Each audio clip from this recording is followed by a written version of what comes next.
بسم الله الرحمن الرحيم. السلام عليكم ورحمة الله وبركاته. نويت التعلم والتعليم والإفادة والاستفادة والتذكر والتذكير والنفع والانتفاع والحث على التمسك بكتاب الله وسنة رسول الله، الدلالة على الهدى والدعاء على الخير. اللهم صل على سيدنا محمد الفاتح لما أغلق والخاتم لما سبق، ناصر الحق بالحق، الهادي إلى صراطك المستقيم، وعلى آله وصحبه حق قدره ومقداره العظيم. سبحانك لا علم لنا إلا ما علمتنا إنك أنت العليم الحكيم. رب اشرح لي صدري ويسر لي أمري واحلل عقدة من لساني يفقهوا قولي. صلى الله على سيدنا محمد وعلى آله وصحبه وسلم، والحمد لله رب العالمين. الحمد لله رب العالمين، وبه نستعين على أمور الدنيا والدين، والصلاة والسلام على أشرف الأنبياء والمرسلين سيدنا محمد وعلى آله وصحبه أجمعين. قال المصنف رحمه الله ونفعنا وبعلومه في الدارين لا نخال. الحديث الرابع والعشرون، حديث yang ke-24. Jawami'ul khair. Jawami'ul khair mencakup segala kebaikan. An Abi Dzar Al-Ghifari radhiyallahu ta'ala anhu 'anil Nabi sallallahu alaihi wasallam fima yarwihi 'anillah tabaraka wa ta'ala annahu qala ya ibadi inni harramtu dhulma 'ala nafsi wa ja'altuhu bainakum muharraman fala tudhalimu ya ibadi kullukum dhallun illa man hadaituhu fastahduni uhdikum ya ibadi kullukum ja'i'un illa ma at'amtuhu fastad'imuni at'amkum ya ibadi kullukum 'arin illa man kasawtuhu fastaksuni uksikum ya ibadi innakum tukhti'una bil-laili wan-nahar wa ana aghfiru dhunuba jami'a fastaghfiruni aghfir lakum ya ibadi innakum lan tablughu dhurri fatadurruni ولن تبلغوا نفعي فتنفعوني يا عبادي لو أن أولكم وآخركم وإنسكم وجنكم كانوا على أتقى قلب رجل واحد منكم ما زاد ذلك في ملكي شيئا يا عبادي لو أن أولكم وآخركم وإنسكم وجنكم كانوا على أفجر قلب رجل واحد ما نقص ذلك من ملكي شيئا يا عبادي لو أن أولكم وآخركم وإنسكم وجنكم قاموا في سعيد واحد فاسألوني فأعطيت كل واحد مسألته ما نقص ذلك مما عندي إلى كما ينقص المخيط إذ أدخل البحر يا عبادي إنما هي أعمالكم أحصيها لكم ثم أوفيكم إياها فمن وجد خيرا فليحمد الله ومن جد غير ذلك فلا يلومن إلا نفسه. رواه مسلم. Hadis yang ke-24 ini cukup panjang, yaitu menjelaskan tentang bagaimana Allah Subhanahu wa taala memberikan kesadaran kepada kita bahwasanya jangan sampai kita itu berbuat kezaliman, baik kezaliman terhadap diri sendiri maupun kezaliman terhadap orang lain. Di mana di sini Allah Subhanahu wa taala memberikan penjelasan bahwasanya kita semulanya itu tidak memiliki apa-apa, lalu Allah Subhanahu wa taala menganugerahkan kita sehingga kita memilih menjadi orang yang memiliki. Kita semulanya lahir tanpa busana, kemudian memiliki busana. Kita semulanya tidak mampu untuk mencari makan, kemudian diberikan makan. Kita semulanya adalah orang yang tidak memiliki apa-apa, kemudian memiliki apa-apa. Dan kemudian Allah Subhanahu wa taala memberikan penjelasan kepada kita bahwasanya ya, tatkala kita itu berbuat kesalahan di waktu malam, maka sesungguhnya Allah Subhanahu wa taala memberikan peluang ampunan kepada kita semua di waktu malam itu juga. Maka tidak ada yang dapat kita lakukan ketika kita berbuat salah di saat waktu tersebut kecuali segera memohon ampun kepada Allah Subhanahu wa taala. Hadis ini dikatakan juga hadis qudsi, yang mana Allah taala berfirman, Ya ibadi inni haramtu zulma ala nafsi wa ja'altuhu bainakum muharraman. Ya ibadi, wahai hambaku. Hambaku di sini mencakup manusia saja atau semuanya? Maka di sini dikatakan semuanya. Manusia, malaikat dan para jin. Karena semuanya itu adalah hamba Allah Subhanahu wa taala. Bidalil qauluhu allati insakum wa jinnakum. Karena setelahnya Allah Subhanahu wa taala berfirman, ya, insakum wa jinnakum, ya, segenap kalian wahai para manusia dan segenap kalian para jin. Berarti tatkala Allah Subhanahu wa taala mengatakan qul ya ibadi, katakan wahai ya ibadi, katakan wahai hamba-hambaku, ya, maka sesungguhnya di sini mencakup bukan saja manusia, termasuk para jin. Inni haramtu zulma ala nafsi. Kenapa Allah Subhanahu wa taala berkata bukan saja kepada manusia, akan tetapi juga kepada selain kalangan manusia? Karena perbuatan zalim ini tidak hanya dilakukan oleh manusia. Ya, perbuatan zalim ini tidak hanya dilakukan oleh manusia, tapi juga dilakukan oleh bangsa jin. Ya, dilakukan juga oleh bangsa jin. Karena bangsa jin itu sebagaimana kita, ada yang beribadah, ada yang bermaksiat, ada yang beriman, ada yang kufur. Ya, maksiat dan kufur itu bukan sebab Allah, walaupun Allah Subhanahu wa taala menciptakan manusia, tetapi yang namanya maksiat dan kufur itu adalah disebabkan oleh makhluk Allah, disebabkan oleh diri kita sendiri. Inni haramtu zulma ala nafsi. Apa himbauan Allah? Apa pesan Allah kepada kita dalam hadis qudsi ini? Sesungguhnya Allah Subhanahu wa taala melarang, mengharamkan az-zulma ala nafsi. Di dalam zatnya Allah itu Allah melarang, mengharamkan untuk tidak berbuat zalim. Nah, di sini apa kata para ulama? Kata para ulama, ya, bahwasanya jika Allah Subhanahu wa taala saja yang memiliki segala-galanya mengharamkan dirinya untuk berbuat zalim, lalu bagaimana dengan kita? Nah, kemudian kata para ulama, ay taqaddasat wa tanazzahat anhu. Maksud Allah Subhanahu wa taala berkata demikian adalah bahwasanya Allah itu ingin menunjukkan bahwasanya suci, bersih, tidak ada di dalam diri Allah itu sifat diskriminatif. Tidak ada. Ya, berbeda dengan manusia yang cenderung berbuat diskriminatif. Karena semua di hadapan Allah Subhanahu wa taala itu sama.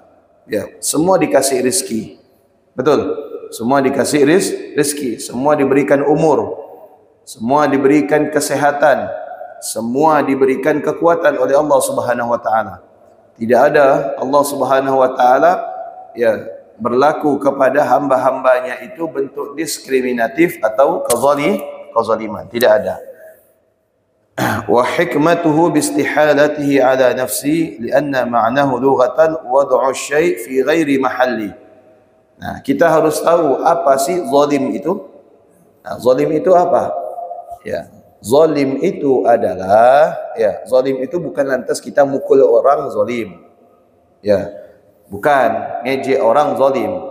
Zalim itu dikatakan di sini wad'u syai' ala ghairi mahalli.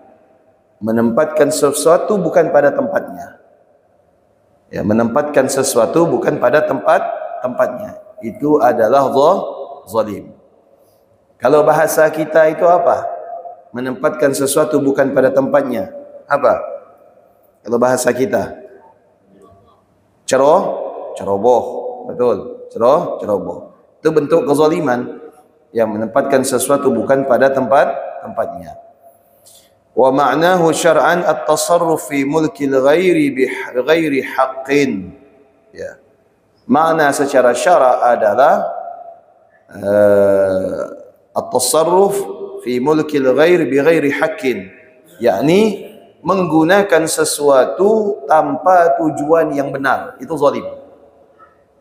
Ya, kalau secara bahasa meletakkan sesuatu bukan pada tempatnya, ya. Seperti apa? Seperti gelas diletakkan di mana? Di atas kepala. Kan bukan tempatnya. Betul tak? Bukan tempatnya. Ya, simpan di atas meja. Tapi arti secara syara adalah at-tasarruf fi mulkil ghaib bi ghairi haqqin. Menggunakan sesuatu bukan ya untuk tujuannya. Wa kullal ma'nayn mustahil alaihi ta'ala. Kedua makna ini baik secara bahasa atau secara syara' mustahil ada di dalam dirinya Allah. Karena Allah tidak pernah meletakkan sesuatu bukan pada tempatnya. Allah tidak pernah memberikan masalah kepada seorang hamba melebihi kemampuannya. Tidak pernah. Rata-rata setiap masalah yang kita miliki kita mampu untuk mengatasinya. Tidak pernah Allah membebankan kepada kita suatu beban yang beban itu tidak sanggup untuk kita pikul. Kenapa?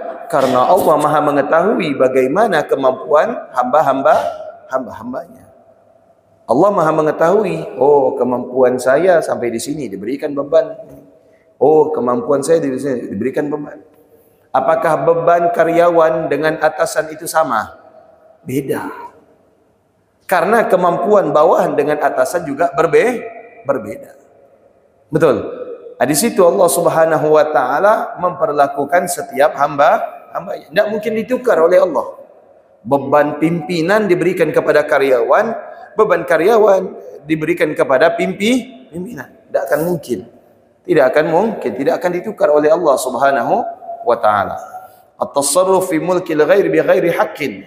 Begitu juga Allah tidak pernah memanfaatkan, menggunakan segala sesuatu yang dimilikinya tanpa tujuan yang jelas. Tidak pernah. Allah Maha Perkasa. Karena perkasanya Allah mudah saja untuk membinasakan kita. Tapi Allah tidak mau menggunakan itu. Betul? Kalau Allah mau menggunakan kekuasaannya untuk membinasakan orang yang tidak beriman kepada Allah, niscaya ya itu semua sudah habis. Tidak mau Allah. Ya. Allah Subhanahu wa taala dengan kekuasaannya tidak mau menggunakan tanpa tujuan yang jelas. Misalkan ya kelompok sebelah diberikan oleh Allah Subhanahu wa taala rezeki yang melimpah. Ya, tanpa tujuan yang jelas tidak. Pasti ada tujuan yang jelas di balik Allah memberikan rezeki yang melimpah kepada golongan tertentu. Pasti ada tujuan. Nih jangan jauh-jauh kita. Jangan jauh-jauh. Terkadang kita mikir, kenapa negara kita tidak sekaya Uni Emirat Arab? Kenapa negara kita tidak sekaya Timur Tengah? Ya, yang mereka memiliki ladang-ladang minyak dan lain sebagainya. Sehingga kehidupan mereka itu kaya. Seperti mana? Dubai, Qatar, negara-negara Uni Emirat Arab. Kenapa Allah tidak berikan itu kepada kita? Ya, bukan Allah tidak mau memberikan itu kepada kita. Bisa saja Allah balik. Apa yang kita miliki dimiliki oleh bangsa Uni Emirat Arab. Apa yang dimiliki mereka kita yang memiliki. Tapi Allah ingin membuktikan sabdanya pada akhir zaman. Pada akhir zaman. Karena pada akhir zaman kerusakan akan muncul dari sana. Ya, kerusakan akan muncul dari sana. Dan kita sudah lihat sekarang ini. Betul tidak? Kita sudah lihat kan?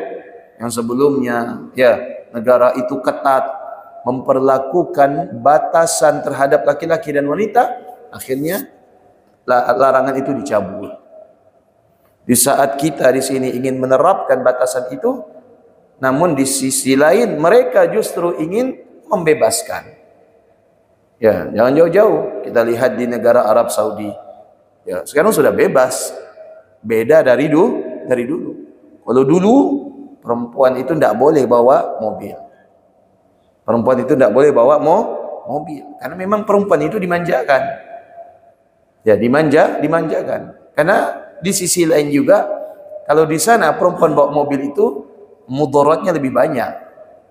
Mudaratnya lebih banyak. Zaman sekarang larangan itu dicabut. Ya. Sekarang klub-klub sudah mulai dibangun. kasino terbesar, betul tidak?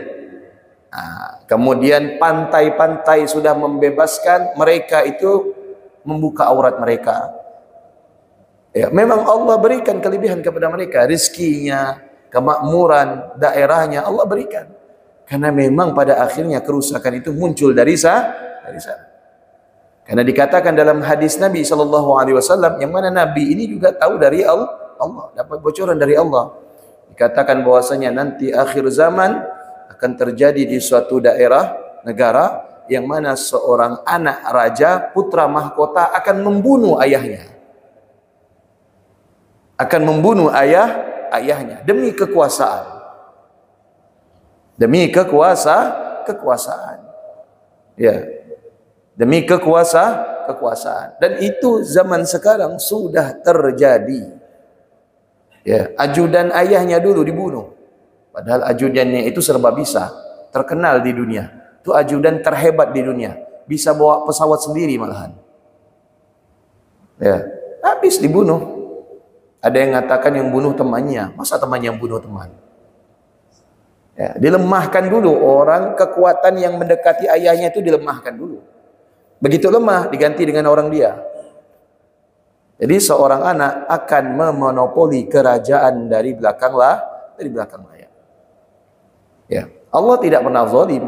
Apa yang diberikan kepada rakyat Indonesia ini adalah merupakan yang terbaik. Kita bersyukur. Jangan sampai kita minta, enak ya negeri sana ya, melimpah kaya-kaya. Ya, kita tidak tahu beban mereka kayak apa. Betul enggak? Kita tidak tahu beban mereka kayak apa. Coba tanya mereka, pernah makan singkong enggak? Tidak pernah. Tiap hari makan daging. Kalau kita bisa makan daging, bisa makan singkong, bisa. Surga Indonesia ini surga. Ya, maka senikmat-nikmatnya kita di negara orang lain masih nikmat di negara kita. Apa yang Allah anugerahkan ke negara kita ini jauh lebih baik daripada negara lain. Begitu juga yang dirasakan oleh mereka. Jelas, Allah tidak pernah menyalahgunakan kekuasaannya sebagaimana manusia. Ingat, ya, di dalam diri Allah mustahil Allah Subhanahu wa taala itu menyalahgunakan kekuasaannya. Itla mulka li ghairihi bal huwa malikul syai'. Kenapa? Karena sesungguhnya dunia ini tidak dimiliki selain Allah. Bukan kita yang memiliki dunia ini, tetapi yang memiliki dunia ini adalah Allah. Wa ma fid dunya i'aratun bi fadlihi wa la haqq li ahadin ma'ahu. Dan tidaklah dunia ini melainkan hanya Allah pinjamkan sementara untuk kita. Ingat, tidaklah dunia ini, kata beliau, melainkan Allah hanya meminjamkan sementara untuk kita. Ya, Allah pinjamkan sementara untuk kita. Jabatan, apa lagi? Tempat tinggal, kendaraan, apa lagi? Harta, bahkan keluarga, istri, anak dan yang sebagainya. Dan tidak ada yang berhak memiliki selama-lamanya kecuali Allah. Kenapa dikatakan kita ini dipinjamkan sementara oleh Allah apa yang kita miliki sekarang ini? Karena pada akhirnya segala yang kita miliki satu persatu akan diambil oleh Allah. Buktinya Fir'aun tidak bisa mempertahankan kerajaannya selama-lamanya. Betul? Ya, pada akhirnya Fir'aun diambil oleh Allah terlebih dahulu, kemudian yang tertinggal adalah kerajaannya. Qarun tidak bisa menikmati hartanya selama-lamanya. Ya, tidak bisa. Pada akhirnya Qarun itu tenggelam di tengah-tengah hartanya sendiri. Bukti bahwasanya memang kita tidak memiliki dunia ini. Tidak memiliki dunia ini. Allah hanya meminjamkan. Apa sih yang dibanggakan ketika dipinjamkan? Istilah tukang titip sendal. Nih, saya titip. Atau tukang parkir. Mana ada tukang parkir petatang petenteng? Coba lihat. Banyak kan motor saya? Banyak mobil saya. Orang pasti tahu. Apain ente bangga-banggain, pamerin? Itu punya orang. Ente cuma dititipin sebentar. Ya, ngapain ente bangga-banggain sandal dengan berbagai macam merek? Ente itu tempat penitipan sandal. Ya, nanti selesai acara orang akan ngambil lagi sendalnya. Ya, begitu sandalnya diambil, apa? Tidak ada lagi yang bisa dibanggakan, dipamerkan. Sama halnya dunia yang kita miliki. Tidak ada yang berhak untuk kita sombongkan daripada dunia ini. Tidak ada umur, kesehatan, harta, jabatan, keluarga, tempat tinggal. Tidak ada yang berhak untuk kita bangga-banggakan. Karena semuanya itu akan diambil oleh Allah satu persatu. Inna lillahi wa inna ilaihi raji'un. Makanya Nabi itu menganjurkan segala sesuatu yang terjadi di luar kehendak kita, seperti saya mau minum, tidak tahu gelasnya itu lepas. Inna lillahi wa inna ilaihi raji'un. Siapa yang mengambil air minum dari genggaman saya? Allah. Betul? Lagi masak mie, mau buang air, tak tahu mie-nya ngikut. Inna lillahi wa inna ilaihi raji'un. Siapa yang menjadikan mie itu tumpah? Allah. Ya, lagi goreng ikan. Lagi goreng ikan, udah kering ikannya, simpan atas meja. Begitu mau ngambil piring, balik badan, ikannya udah tidak ada, dibawa kucing. Ya, inna lillahi wa inna ilaihi.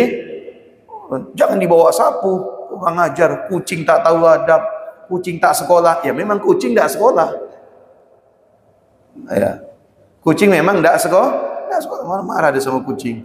Orang ajar, ambil aja ikan orang. Ya. Segala sesuatu di dunia ini tidak akan lepas daripada ketentuan Allah Subhanahu wa taala. Fa huwa alladhi khalaqal malakaini wa amlakahum wa tufaddilu 'alaihim biha. Siapa yang menjadikan malaikat itu mulia? Allah. Siapa yang menjadikan manusia itu mulia? Allah. Siapa yang menjadikan jin itu mulia? Allah Subhanahu wa taala. Tapi ingat, kalau kita mengetahui Allah lah yang menciptakan segala sesuatu, namun terjadi keburukan di dalam suatu tersebut, itu bukan keinginan Allah. Tapi itu adalah di akhir daripada hadis ini apa? Fala yalumanna illa nafsah. Jangan menyalahkan Allah, jangan menyalahkan takdir, jangan menyalahkan orang lain, tapi salahkan diri kita sendiri. Siapa yang menjadikan Fir'aun itu durhaka kepada Allah? Apakah Allah? Tidak. Fir'aun itu sendiri yang menjadikan dirinya itu durhaka kepada Allah. Siapa yang menjadikan kaum 'Ad itu durhaka kepada Nabi Allah Hud? Bukan Allah, tapi yang menjadikan kaum 'Ad itu durhaka kepada Allah, mereka itu sendiri. Siapa yang menjadikan kaum Tsamud itu durhaka kepada Nabi Allah Saleh? Bukan Allah, bukan Nabi Allah Saleh. Karena Nabi Allah Saleh berharap kaum Tsamud itu beribadah kepada Allah. Tapi justru mereka sendirilah yang menjadikan diri mereka itu durhaka kepada Allah Subhanahu wa taala. Maka jangan sampai ingat kita mengembalikan keburukan itu kepada Allah. Ya Allah, ya, ngapa saya dijadikan orang miskin? Ngapa saya dijadikan orang susah? Ngapa saya dijadikan ahli maksiat? Bukan Allah, itu kita sendiri. Itu kita sendiri. Contohnya banyak orang ahli maksiat menjadi ahli taat. Banyak orang yang sengsara kemudian menjadi orang sukses. Jangan nyalahkan Allah. Ya, jangan nyalahkan Allah. Saya ingat pernah baca pesan, ya, ada tukang gunting, tukang gunting. Nggak tahu konsumennya ini ustadz, lagi nyukur, lagi gunting kan biasa diajak ngobrol kan, Ya, Ustadz, saya ini tidak percaya sama Allah. Loh, kenapa ente tidak percaya sama Allah? Itu Ustaz, bukankah mempercayai Allah itu wajib? Ente Islam kan? Iya, saya Muslim. Saya tidak percaya sama Allah. Terus, masa nasib kita beda? Ustaz, ya Masya Allah, saya jadi tukang cukur. Loh, maunya ente bagaimana? Saya mau juga seperti Ustaz, katanya. Oh begitu. Ya, saya bilang gitu. Baik. Saya juga tidak percaya adanya tukang gunting. Loh, kata dia apa? Loh, masa tidak percaya? Ini saya lagi gunting Ustaz. Oh, okay. Masa tukang gunting itu ada? Adalah Ustaz. Ini nyatanya. Kalau tukang gunting itu ada, tidak mungkin rambut manusia itu ada yang keribu, ada yang tidak rapi, ada yang panjang, ada yang pendek. Kalau memang ada tukang gunting, semua rambut manusia itu rapi. Betul tidak? Rapi, tertib, bersih, dan lain sebagainya. Tergantung Ustaz. Kalau orang mau datang ke tukang rambut, tukang cukur, pasti rapi rambutnya. Begitu juga dengan manusia. Kalau mereka mau memenuhi hak-haknya kepada Allah, pasti Allah akan ubah hidupnya. Pertanyaannya, kita sudah datang belum kepada Allah? Betul tidak? Yang dalam maksiat, ya, meratapi kemaksiatannya, tidak mau merangkak untuk taat, tidak akan bisa berubah keadaannya. Tidak akan bisa merubah keadaannya. Yang tidak mau berusaha tapi punya cita-cita ingin jadi orang sukses, sedangkan dia tidak mau berusaha, tidak bakal menjadi orang sukses. Ya, nah, itulah yang dinamakan kekuasaan Allah. Allah sanggup jadikan semuanya kaya, Allah sanggup semua jadikan beriman, Allah sanggup jadikan semuanya sukses berhasil. Ya. Tapi itu bukan sifat adilnya Allah. Bukan sifat adilnya Allah. Beda dengan adilnya manusia. Punya anak 5, semua diberikan handphone. Betul tidak? Semua diberikan handphone, semua diberikan motor. Padahal tidak semuanya ini memerlukan atau waktunya untuk memiliki handphone. Itu sifat adilnya manusia. Tapi sifat adilnya Allah tidak. Di antara 5, mana yang perlu dengan handphone? Datang. Ya Allah, saya pengen handphone. Ayah, saya ingin handphone. Loh, emang umurnya berapa? Umur saya sudah 20. Saya perlu untuk menghubungi orang, untuk menghubungi teman, untuk ini dan sebagainya, baru diberikan handphone. Kalau anak saya datang umur 5 tahun, Abah minta belikan handphone. Layak tak saya belikan handphone? Layak tak? Belum saatnya saya belikan handphone. Anak saya umur 10 tahun datang kepada saya, Bah, belikan motor listrik. Layak tak saya belikan umur 10 tahun? Belum layak. Belum layak. Bisa mencelakakan. Tidak akan saya beri walaupun dia nangis. Ya. Allah Maha mengetahui kapan layaknya kita itu diberikan, kapan tidak. Jangan kita merasa, oh tetangga saya diberi, sementara saya tidak. Ini berarti Allah tidak adil. Tetangga saya senang, sementara saya tidak. Oh ini Allah berarti tidak adil. Tetangga saya sukses, sementara saya tidak. Oh ini Allah berarti zalim. Jangan. Orang yang sempat meyakini Allah tidak adil, berarti mohon maaf, dia sudah keluar daripada keimanan. Karena salah satu sifat Allah itu Al-Adil. Allah itu Maha Adil. Kalau anda mengatakan Allah tidak adil, berarti anda sama menyatakan Allah itu laksananya makhluk. Ada orang protes kepada Nabi. Suatu saat, begitu Nabi membagi-bagikan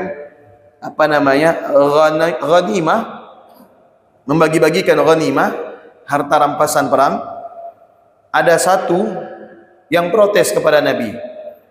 Ya, i'dilu ya Rasulullah, berlaku adillah wahai Rasulullah. Di situ Rasulullah marah. Begitu Rasulullah tahu orang ini dipanggil oleh Rasulullah, sahabat itu marah. Begitu dia protes kepada Nabi, kata sahabat, da'ni ya Rasulullah an aqtulahu. Sudah ya Rasul, biarkan saya yang memenggal kepalanya. Ini orang udah kurang ajar sama engkau. Kata Nabi, biarkan. Terus Nabi bertanya, siapa yang bisa berlaku adil di atas muka bumi ini melainkan utusan Allah? Siapa lagi? Ya, maka kemudian Rasulullah mengatakan akan keluar daripada keturunan orang ini, ya, laksana busur yang keluar daripada panahnya. Dan mereka tidak membaca Al-Quran kecuali hanya sebatas kerongkongan. Bayangkan, duduk sama Nabi, beriman kepada Nabi, baca Quran depan Nabi, tapi masih menilai Nabi itu tidak adil. Nah, barangkali kita sholat, kita ngaji, kita pengajian, tapi terkadang kita termenung. Mana Allah ini tak adil benar, masa sampai sekarang duit saya tak jaya. Ya Allah, mana Allah ni ya? Saya sudah tiap malam berdoa, tak ada agak dikabulkan doa saya ni. Kenapa? Nama saya belum keluar arisan. Padahal nama saya perlu, benar duit tu. Jangan. Jangan sampai mengira Allah itu tidak adil. Jangan sampai mengira Allah itu berbuat zalim. Kayaknya dikatakan oleh Al-Imam Ibn Al-Arabi rahimahullahu taala, "Man lam yakhruj syai'un an mulkihi lam yattasif bizulmi fi hukmihi." Segala sesuatu yang tidak kita inginkan terjadi, jangan sampai kita mengira bahwasanya itu adalah bentuk kezaliman Allah di dalam keputusannya. Ustaz, di Aceh kemarin kenapa terjadi banjir, tsunami? Apakah menunjukkan Allah itu tidak adil? Oh enggak. Itu keputusan Allah yang tepat. Barangkali ada sesuatu yang melampaui batas sehingga Allah mengirim laut untuk mereka. Ustaz, kenapa mereka diberikan kelaparan? Ya, kemarau berkepanjangan. Sementara kita diberikan air yang melimpah. Apakah ini bentuk ketidakadilan Allah? Oh tidak. Bisa jadi memang Allah berikan kelaparan di daerah lain agar kita sadar bahwasanya kita ini wajib mengirimkan bantuan kepada mereka. Kalau semuanya diberikan kaya oleh Allah, tidak akan ada orang yang mau bersedekah, betul? Tidak akan ada orang yang mau bersedekah. Ini Ustaz, dari saya. Karena semuanya kaya, oh tidak. Justru saya mau bersedekah sama Bapak. Oh enggak Pak Ustaz, saya mau bersedekah sama Pak Ustaz. Oh enggak, akhirnya maju mundur. Tidak ada yang mau terima sedekah. Dan pada akhirnya dikatakan dalam sebuah riwayat, di akhir zaman semua akan dijadikan kaya oleh Allah. Di hari itu semua orang tidak akan menerima sedekah. Dan pada saat itu, ingat, pada saat itu di akhir zaman sebelum kiamat, ya, beberapa waktu sebelum kiamat, orang akan membawa semua hartanya keluar dari rumahnya dan berteriak, siapa yang mau menerima sedekah saya ambil. Pada saat itu satu pun tidak ada yang mau menerima sedekahnya, karena semua orang diberikan oleh Allah kecukupan di dalam harta. Mau kita? Tidak mau kita. Ya, makanya ada yang miskin, ada yang kaya, supaya yang kaya bisa berbagi kepada yang miskin. Ada yang susah, ada yang senang, supaya yang senang bersyukur. Ya, tidak sesusah seperti orang lain. Ada yang sedih, ada yang bahagia. Supaya sedih tahu bagaimana beratnya suatu ujian. Semua yang ditentukan oleh Allah Subhanahu wa taala itu adalah menunjukkan keadilan Allah Subhanahu wa taala. Qala Allah azza wa jalla, "Innallaha la yuzlimun nasa syai'a." Ingat, Allah tegaskan di dalam Al-Qur'an, sesungguhnya Allah tidak pernah berbuat kezaliman kepada umat manusia. Wa qala ta'ala, "Innallaha la yuzlimu mithqala dzarratin." Bahkan Allah memerincikan bahwasanya sesungguhnya Allah tidak pernah berbuat zalim sekecil apapun. Tidak pernah berbuat zalim sekecil apapun. Baik. Inni haramtu zulma ala nafsi.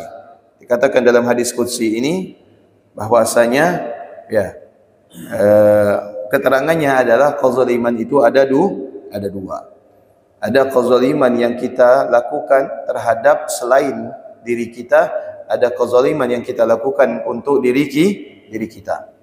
Kezaliman kepada orang lain, kezaliman kepada Allah Subhanahu wa taala itu acap kali kita ketahui. Namun terkadang kita lupa, kita telah berbuat zalim kepada diri kita. Ini yang terkadang kita lalai. Apa bentuk kezaliman kita terhadap diri kita? Sebagaimana yang dijelaskan, at-tasarruf fi mulkil ghair bi ghairi haqqin. Menggunakan sesuatu bukan dengan alasan, bukan dengan tujuan yang jelas. Ya, menggunakan sesuatu ya bukan dengan tujuan yang jelas. Apa contohnya? Contohnya, mohon maaf, kezaliman terhadap anak-anak kita manakala kita memanjakan anak kita dengan berbagai macam fasilitas. Ya, anak minta ini kita belikan, anak mau ini kita turutkan semuanya. Pada akhirnya kita lupa kewajiban kita kepada anak adalah untuk mendidik. Di usia 15 tahun anak kita belum mampu untuk solat. Di usia 15 tahun anak kita belum mampu baca Quran. Sementara semua udah kita berikan. Pengen handphone terbaru. Kemarin kameranya 1, ini kameranya ada 10. Belikan. Ya, belikan. Karena sayang.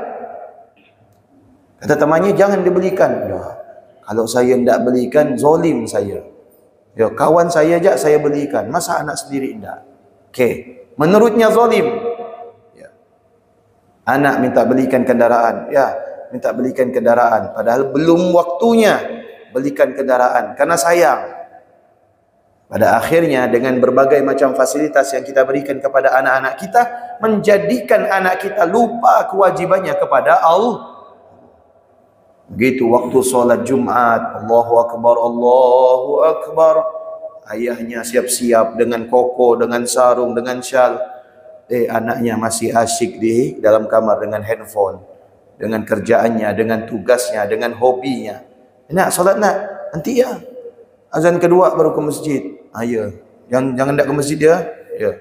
Pergilah bapaknya ke masjid. Begitu balik sama anak masih dalam kamar. Tanya sama bapaknya, tadi ke masjid nak? Allah, lupa. Ya, azan kedua tak kedengaran. Ya, masjid Fastabiqul Khairat rupanya pakai mic dalam azan kedua. Alasan lagi. Nah, siapa yang salah? Kita orang tua. Zalim tak ni? Zalim tak? Zalim. Zalim. Ya. Saya ingat Pak, tahun 2005. Tahun 2005. Kalau sekarang usia saya 37, berarti pada saat itu usia saya berapa? 25 ya? Sekarang usia saya 37. Tahun 2005, di usia saya pada saat itu, teman-teman saya semuanya pakai handphone. Tahun 2005, teman-teman saya semuanya pakai handphone. Waktu itu saya masih mondok. Ya. Merengek saya kepada orang tua saya, minta dibelikan handphone. Karena teman saya bilang, Sabirin, kita kalau mau jalan ni payah ngubungi ente. Ya, payah ngubungi ente. Kalau telepon rumah yang ngangkat orang lain, betul tak? Karena kalau abah saya ngangkat handphone, itu teman saya langsung tutup. Karena suara abah saya besar. Halo, cari siapa? Padahal bukan ayah saya marah, memang almarhum abah saya ciri khasnya seperti itu. Teman saya takut, kirain marah. Jadi malas dia mau nelpon ke rumah. Saya disuruh beli handphone. Beli handphone. Nyaman, biar SMS, biar telepon. Teman sudah beli handphone semua, saya belum. Akhirnya saya bilang kepada ayah saya, bah, belikan handphone lah bah, saya bilang. Teman-teman dah pakai handphone. Waktu itu, zaman itu, handphone yang lagi nge-trend itu 3310. Ya kan? 3310. Telepon bimbit namanya. Ya kan? Minta belikan, merengek saya. Apa kata ayah saya? Ente statusnya masih santri kan? Ya, saya masih santri, saya bilang. Pada saat itu 3 tahun lagi saya selesai. Saya masih santri kan? Ya. Masih di pondok kan? Ya, masih di pondok, saya bilang. Handphone ini, kata ayah saya, kalau digunakan oleh santri 99% yang mudarat, 1 saja manfaat. Tapi kalau handphone ayah gunakan sebagai seorang pedagang, 99%-nya manfaat, 1 saja mudarat. Ya, untuk apa ayah belikan sesuatu yang jelas mudaratnya? Sedikit manfaatnya untuk kamu, sama saja saya meracuni. Tidak dibelikan oleh ayah saya. Merengek saya tidak dibelikan. Ayah saya janji, waktu lulus baru beli handphone. Karena pada saat itu saya pulang ke rumah tidak lama, cuma 1 bulan. Ya, cuma 1 bulan. Tapi 1 bulan ini bisa jadi racun bagi saya. Manakala saya mengenal handphone, bisa menjadikan saya tidak mau pulang ke pondok. Bayangkan, tidak sedikit teman saya Pak, gara-gara handphone, tidak pulang ke pondok. Kenapa?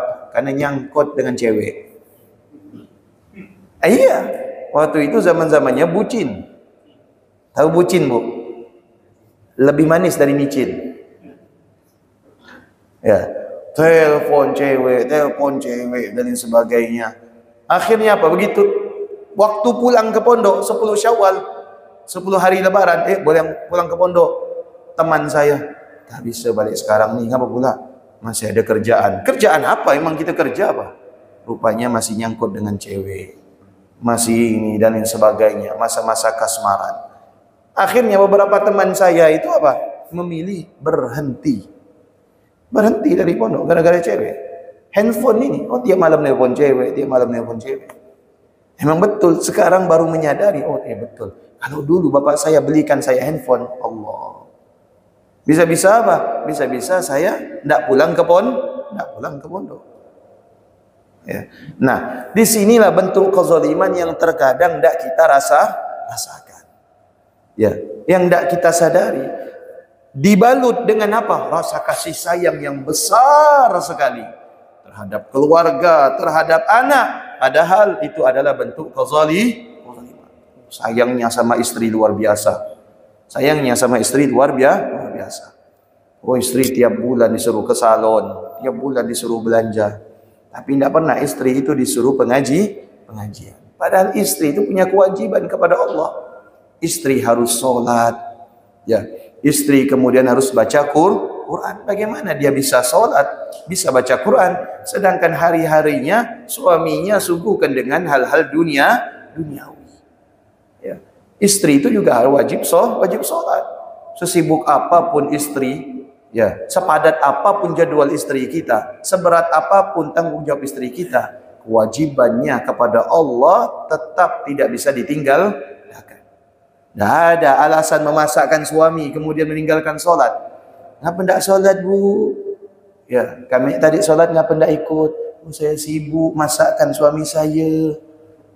Tidak ada alasan itu. Sholat tetap sholat, masak tetap masak. Sama dengan kita sebagai suami, kerja tetap kerja, sholat tetap sholat. Tidak boleh meninggalkan sholat demi pekerjaan.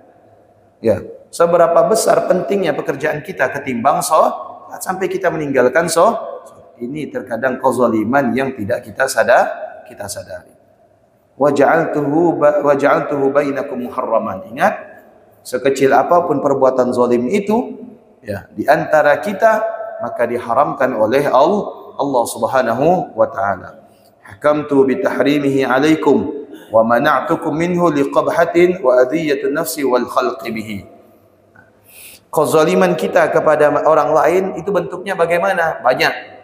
Seperti menyangkut dengan kehormatan, menyangkut dengan nasab, menyangkut dengan harta, menyangkut dengan sikap, menyangkut dengan perkataan. Ini bisa menjadikan sebab kezaliman. Bisa menjadi sebab kezaliman. Contoh misalkan, ya, menyangkut dengan apa? Menyangkut dengan fisik. Mukul orang lain, mentang-mentang dia preman, orang lewat dipukul. Zalim itu zalim. Ya, tidak ada salah dijewer, orang tidak ada salah ditampar, ditempeleng. Zalim itu. Pada akhirnya nanti di hari kiamat, sampai Allah itu memisalkan, mencontohkan, di dunia ini ada kambing punya tanduk dengan kambing yang tidak punya tanduk. Kambing yang punya tanduk suka nanduk kambing yang tidak punya tanduk. Nanti di akhirat tanduknya dipindahkan kepada kambing yang tidak punya tanduk. Itu yang punya tanduk ditanduk terus, disuruh oleh Allah balas. Ya, disuruh oleh Allah balas. Nah, begitu juga di dunia yang suka malak orang, dikit-dikit jatah preman, dikit-dikit jatah malam dan yang sebagainya, ya, memeras orang dan yang sebagainya. Ya, pada akhirnya nanti di hari kiamat, tidak mungkin kita yang diperas di dunia akan memeras di akhirat uangnya, karena uang sudah tidak berlaku. Apa yang diperas? Pahalanya. Pahalanya. Apanya juga mau diperas pahalanya? Dia preman, sholat tak ada, tak ada pahalanya. Lalu bagaimana? Dosa kita diambil sama preman itu. Ini ambil dosa ini semua. Kalau sudah begitu dosa numpuk, bagaimana? Faturihat fihi.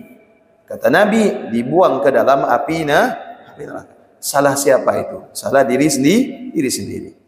Ya. Begitu juga menyangkut dengan kehormatan seseorang. suka ngejek orang, ada kawan hitam legam diolok lah. Ini agak kecil masuk dalam kuali makanya hitam.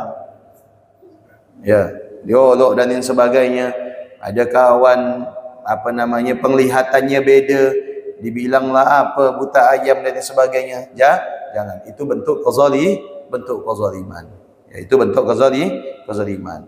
Ada kawan jalannya pincang dibilang bumi tidak rata. Ya. Kenapa kau jalan gitu? Bumi tak ada rata ke apa?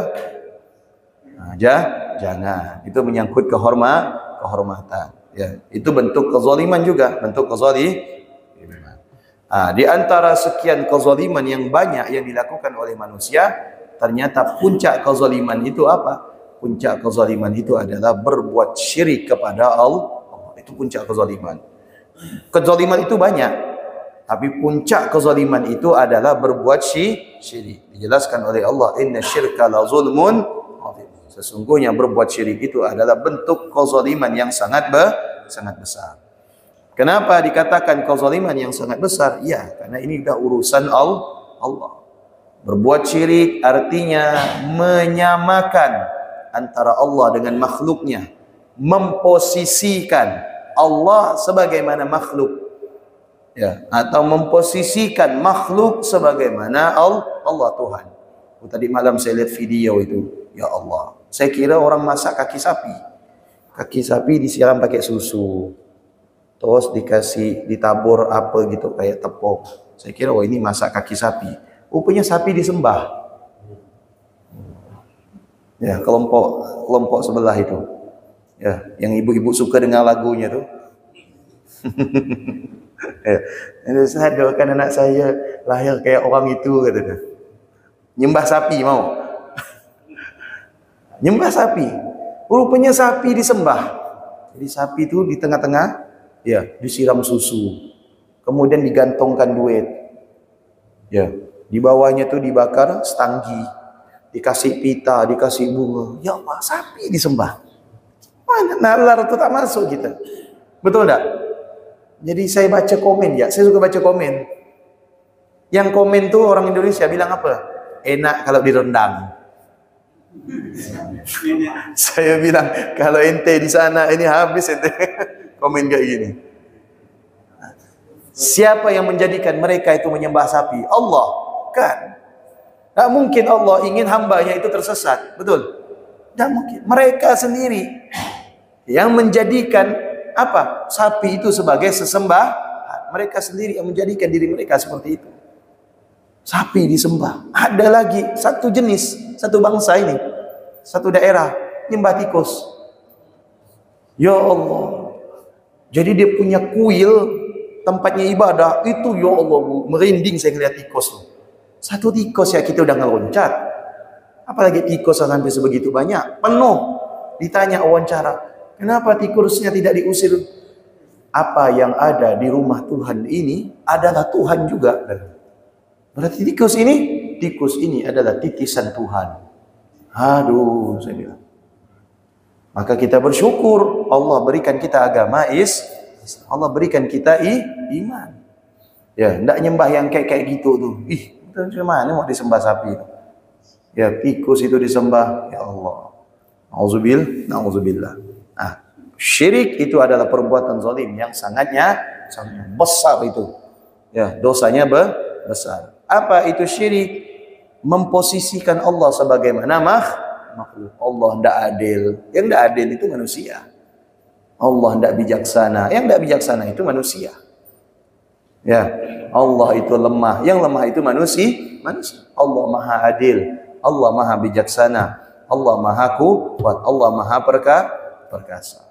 Wallahu a'lam bishawab. Ada yang mau ditanyakan? Waalaikumsalam warahmatullahi wabarakatuh.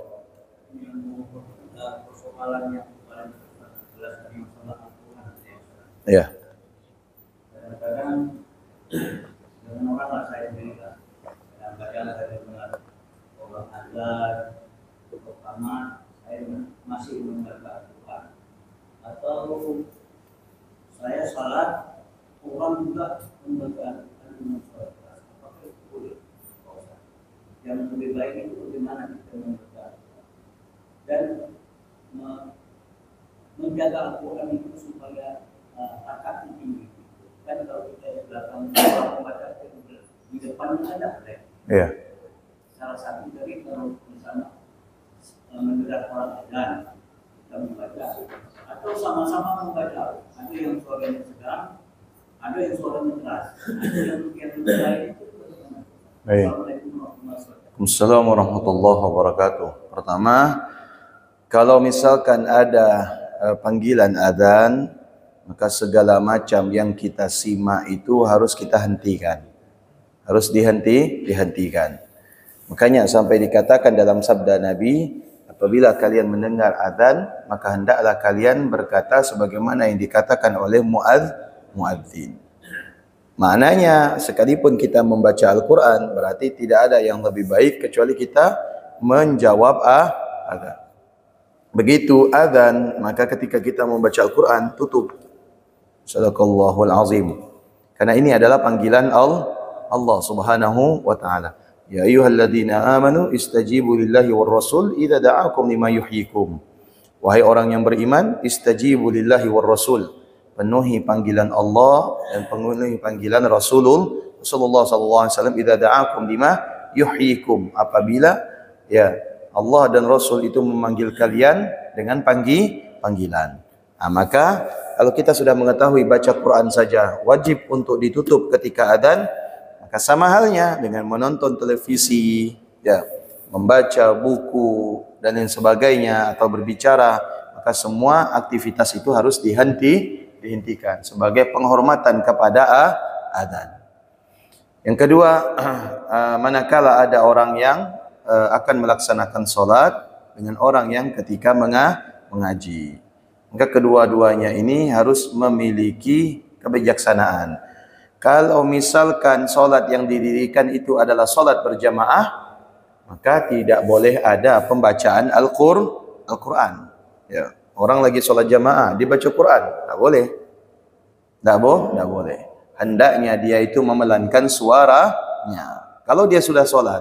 Tapi kalau dia belum sholat, tetap wajib dia melaksanakan sholat. Karena baca Quran itu hukumnya sunnah. Nah, baca Quran itu hukumnya sunnah. Sedangkan sholat itu hukumnya wajib. Ya, sholat itu hukumnya wajib. Yang kedua, kalau misalkan kita sholat sunnah, tahiyatul masjid, ada orang yang baca Quran dengan suara keras, ya, kita setidaknya bisa bersikap, ya, memaklumi barangkali mereka yang membaca Al-Quran dalam keadaan keras tujuannya supaya ngantuknya hilang. Ya, tujuannya supaya ngantuknya hilang. Atau barangkali, ya, dia membaca Quran dengan keras supaya memberikan kesadaran kepada orang lain agar membaca Al-Quran. Itu saja kebijaksanaan kita. Kebijaksanaan orang yang membaca Quran, ya, harus menyadari dan mengetahui volume suara yang berakibat mengganggu orang lain itu seperti apa. Ya, jangan karena kita semangat baca Quran, baca sekeras-kerasnya. Ya, baca sekeras-kerasnya hingga akhirnya orang yang dalam keadaan solat, walaupun solat sunnah itu terganggu. Nah, makanya kita, ya, sebenarnya lebih condong untuk melakukan membaca kalimat talbiyah tatkala tawaf itu dalam keadaan lirih, pelan, ketimbang dalam keadaan keras. Karena terkadang keras itu tidak membekas. Orang lagi tawaf tahu? Itu kan baca talbiyah kan? Atau membaca tasbih, subhanallah walhamdulillah wala ilah. Itu sebenarnya kita berharap dibaca dalam keadaan lirih, lebih meresapi ketimbang keras, namun terpotong-potong. Dibimbing oleh mutawif. Mutawifnya bilang subhanallah, subhanallah, walhamdulillah, walhamdulillah, wala ilah. Kan semua sudah ada buku panduan. Betul enggak? Semua sudah ada buku panduan. Lagi pula bacaan ketika kita tawaf itu tidak ada yang warid. Semua bacaan bebas.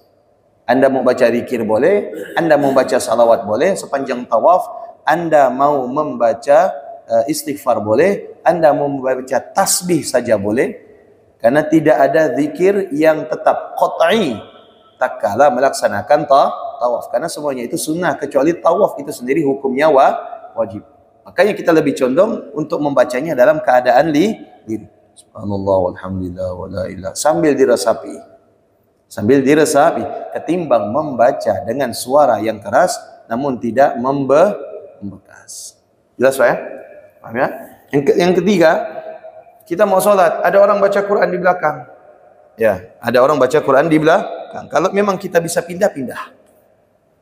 Agar kita tidak membelakangi Al-Quran. Atau kalau misalnya kita tidak bisa pindah, kita minta yang baca Quran untuk pindah tempat. Pak maaf, bisa pindah ke sebelah enggak? Soalnya saya lagi sholat, takut membelakangi Al-Quran. Sudah saya? Sudah Ibu? Ibu? Nah Bu? Waalaikumsalam warahmatullahi wabarakatuh.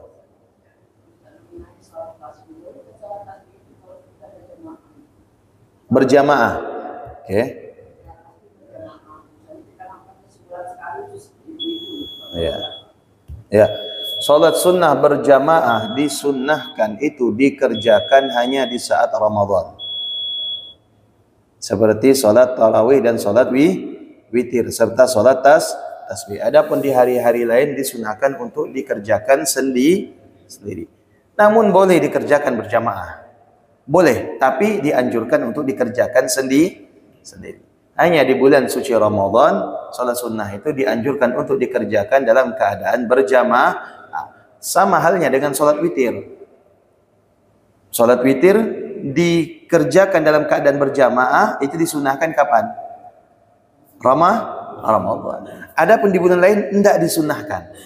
Tapi boleh tidak Ustaz? Boleh. Dalam tujuan dengan niat untuk pendidikan.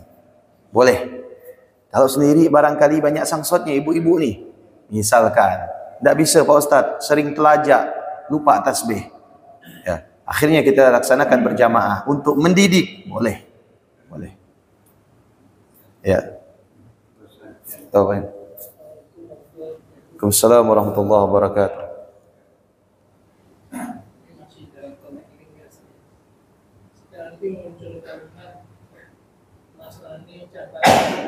NU cabang Nasrani. Terus akhirnya itu muncul Kristen Muhammadiyah. Dari gambaran yang saya tangkap tidak dimaksudkan untuk sinkretisme, campurkan tidak. Iya. Tapi lebih mengayomi. Ini kasus-kasus seperti di Papua, di NTT itu kan banyak mahasiswa Kristen yang kuliah di Muhammadiyah. Iya. Juga NU itu NU cabang Nasrani. Terus satunya lagi apa? Muhammadiyah. Menjaga gereja dan Iya. menjaga Indonesia, menjaga gereja. Kalau Muhammadiyah tadi lebih mengayomi kan gitu. Mereka sangat nyaman dengan kuliah di Muhammadiyah, nyaman bermuamalah dengan Muhammadiyah kan. Tapi keyakinan mereka tetap tidak diganggu karena itu. Tapi itu istilah itu. Ada Kristen Muhammadiyah. Ini istilah lama juga saya. Krismon tapi kalau di itu kan zaman Nasrani. Nah ini istilah termasuk bermakna dalam enggak? Oke. Kalau misalkan hanya sebuah istilah itu tidak dipermasalahkan selama substansinya tidak menyalahi syariat. Kalau substansinya menyalahi syariat itu yang fatal. Misalkan, maaf ya, kita sebut saja NU cabang Nasrani. Ini maksudnya gimana? Misalkan, kalau ada salah satu oknum pengurus mengatakan ini maksudnya NU cabang Nasrani supaya kita bisa ibadah juga di gereja. Nah ini tidak boleh. Tidak boleh, hukumnya haram. Hukumnya haram. Tapi kalau misalkan tujuannya ingin merangkul orang-orang Nasrani masuk dalam NU supaya apa? Supaya mereka barangkali suatu saat mereka bisa masuk Islam, itu berarti substansinya ingin menjadikan mereka itu supaya dapat hidayah. Tidak masalah. Itu tidak masalah selama substansinya tidak melanggar syariat. Kalau substansinya melanggar syariat, tujuannya didirikan cabang itu supaya mereka bisa beribadah di tempat kita bisa beribadah di tempat mereka. Ini adalah bentuk kezaliman. Ini adalah bentuk kezaliman, artinya menyalahgunakan organisasi. Untuk apa? Untuk memberikan kebebasan. Tidak boleh, haram hukumnya. Hukumnya haram. Tapi kalau misalkan pendekatan, seperti misalkan Muhammadiyah pendekatannya melalui pendidikan, boleh. Kita bikin sekolah yang memberikan peluang orang non-muslim untuk sekolah di tempat kita, boleh. Tapi tidak ada paksaan mereka untuk memeluk agama kita. Tujuannya apa? Supaya mereka masuk, supaya mereka dapat mengambil mata kuliah umum. Tidak masalah. Karena ini masuk dalam ranah muamalah. Dalam ranah muamalah. Tapi yang tidak boleh, yang jelas-jelas itu tidak boleh manakala itu menyangkut ibadah. Kita bangun aula. Misalkan, aula ini hari Minggu dipakai untuk kebaktian. Hari Jumat dipakai untuk sholat Jumat. Tidak boleh. Itu tidak boleh. Saya? Tidak jadi. Oh sama. Iya. Assalamualaikum warahmatullahi wabarakatuh. Waalaikumsalam warahmatullahi wabarakatuh. Al-Quran. Di mana Al-Quran ini kita hormati, kita junjung tinggi. Di mana Pak? Kalau penempatannya Pak, ada yang Al-Quran ditaruh di bawah lutut. Apakah boleh? Tidak kita harus di atas lutut Pak. Iya. Ya sering-sering kita lewat gitu, terus sering mendapat di belakangnya lagi oleh kita. Itu gimana Pak penempatan Al-Quran? Baik. Oke. Penghormatan Al-Quran ini ada dua. Ada penghormatan secara maknawi. Secara maknawi itu ya menghormati apa yang ada di dalam Al-Quran dengan membaca, mentadabbur, merenungi dan mengamalkan. Itu juga penghormatan, bentuk penghormatan kita kepada Al-Quran. Yang kedua, ada juga bentuk penghormatan kepada Al-Quran itu kepada posisi. Artinya meletakkan Al-Quran di tempat yang menurut kita itu adalah tempat yang tinggi. Contoh misalkan, Al-Quran diletakkan di atas meja, mejanya rendah, sementara tempat orang lewat. Ya, adanya aktivitas orang lewat atau orang lalu di situ. Maka itu menunjukkan tidak ada adab kepada Al-Quran. Artinya Al-Quran itu diletakkan di tempat yang rendah, kemudian dilalui oleh orang banyak. Maka hendaknya Al-Quran itu diletakkan tempat yang tinggi. Makanya para ulama itu mengajarkan bagaimana menyusun kitab. Ya, menyusun kitab itu bukan karena Al-Qurannya besar, Al-Quran di bawah. Kemudian kitab-kitab yang lain kecil-kecil di atas. Tidak. Al-Quran itu tetap paling atas, sebesar apapun, sekecil apapun ukurannya. Karena Al-Quran ini murni kalamullah. Misalkan ada Al-Quran, ada hadis, ada tafsir, ada sirah, ada fikih, ada tauhid. Bagaimana meletakkan? Letakkan dulu fikih.